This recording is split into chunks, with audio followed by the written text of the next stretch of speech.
Welcome to Framework Fortune and welcome back Framework Fortune community. I'm your host Ben and it's time for your Monday through Friday daily episode of The Last Rip, where we take a look at top Nasdaq and NYSE gainers and see if there's any potential for the next day's trades. So let's not waste any time and dive right in.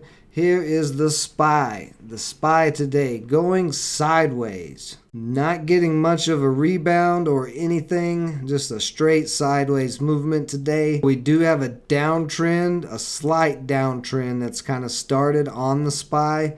It very well easily tomorrow could break back over this, but we do have to be cautious because it could come down again to that 50-day. Hard to tell right now. There's a lot of talk from the Federal Reserve going around. A lot of it doesn't make much sense. So I don't know what traders are making of it, what most of the hedge funds and institutions are making of it. We'll see here in the next couple of days what the market is going to actually do. But on to the Nasdaq. First, we got ENTX. They have positive results for an osteoporosis treatment, and it had a very nice jump up in pre-market all the way to 868, and then just sold off about halfway down its rip to the 630 area, held that, rode across the 20-day, and it made a little pop up to 7 and after hours, but still just riding the 20. Could be one to keep an eye on as it is above all indicators. As I was saying this morning in the live stream though, this thing tends to give its gains back multiple candles on the daily chart, where it shot up and then dropped all the way back down just about to where it started, and we saw that again today. So I would expect another sell-off that like right here after that happened. I don't know if this one would keep running. ORPH, which I think is on a lot of traders' watch list since last week. I think it ran from $4 to $77 in one day, a massive rip, and then it had another massive rip the other day. At this moment, it is below all the EMAs, and it did make a nice rebound this morning from about $6 all the way up to $9.40, but ran into those indicators, and we were seeing that happen in the live stream trading. And I was keeping an eye on it for a possible trade, but you can see that triangle broke down and just continued to sell off for most of the day, but it did hold up half of its gains. So it is one to keep an eye on, because when it does get a lot of buying volume, it can really spike. But for now, it's bearish below all those EMAs. Next, we got MOXC. They don't have any news, but just getting above all EMAs here on the 15-minute and riding above it all day. Moved from about 17.20 up to 22.68, so about a $5 move you could have made off that. It's been running the last couple of days and then been on a nice climb overall since about March. So it's a little high up there right now. I would look for it to come back down some again, make another little streak of red candles, maybe like 5-6 days in a row, and then look for it to bounce off of another EMA. It could be a possible play. Next, we got AUUD. This is the stock that I held yesterday overnight, and it made a nice rip today. I did not lock the profit in on this yet, even though it made this nice move up to 467. I'm looking for a bigger breakout on this, as this 20-day is getting ready to cross the 200. They had very good news, AI stock with a major breakthrough advancement. So this didn't make a lot of sense for it to do what it did with that type of news. And today it showed that there is some buying interest in this. So I think buying interest is going to continue to come into it the rest of this week. We will see. Next, we got Loop. They have a joint venture with another company. So ventures, agreements, all of that. They get some hype from time to time. And you can see this rip from that 1379 area up to 1820.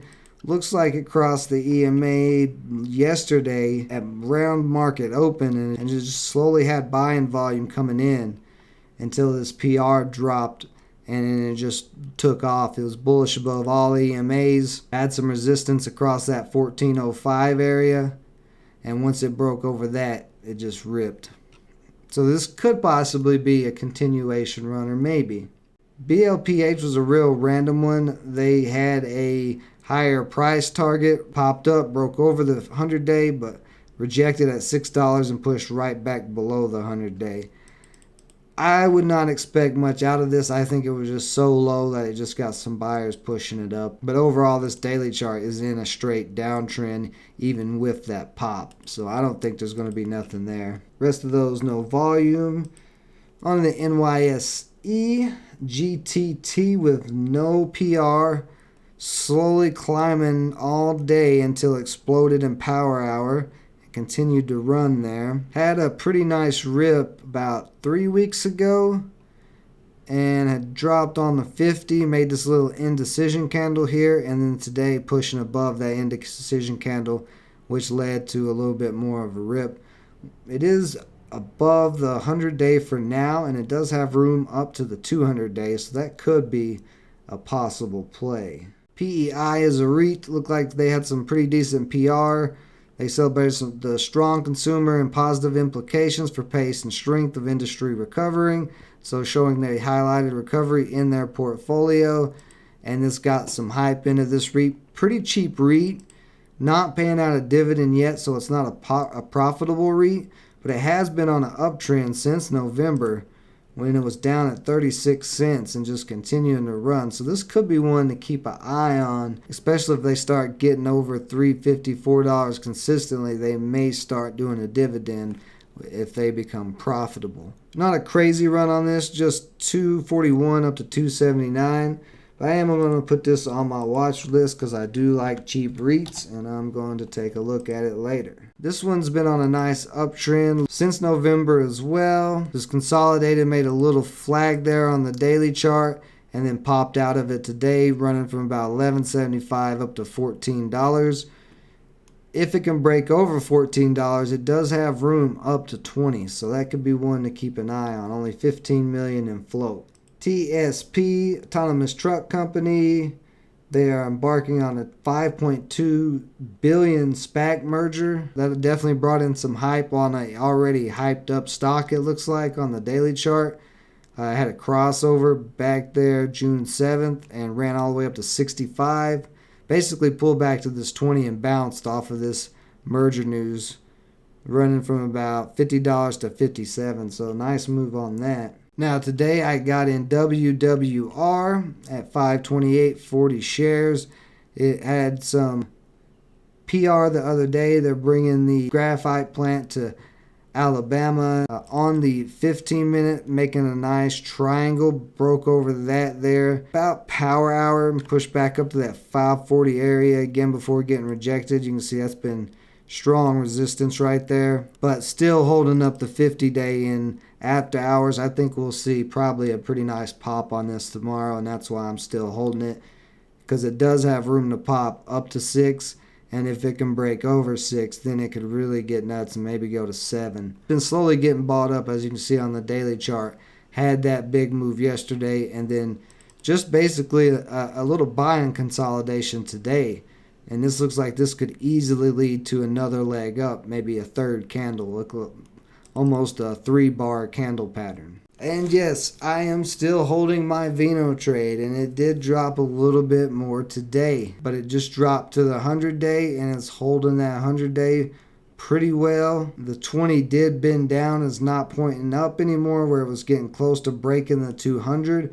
I'm expecting a bounce on this tomorrow off of this area. It may dip, it may even open up and dip into $5 territory, but I would expect it to bounce off of $5 at least and come back up and test 6. But with the moves it gets, when it gets some buying volume, it probably shoot through 6 again and maybe have a pullback. I do not like this pullback today. A little bit lower than I wanted to see. I wanted to see it go sideways and then off of this candle bounce off the 20 and start moving up, and it didn't. So that is a little concerning. We'll see how it opens tomorrow. I don't plan on holding it tomorrow if it continues to drop. So that's it for today's Last Rip episode. Let me know your thoughts on these stocks and the overall market today in the comments below. We will be back tomorrow morning for some more live day trading. Appreciate everybody joining me. Stay safe out there. Until next time.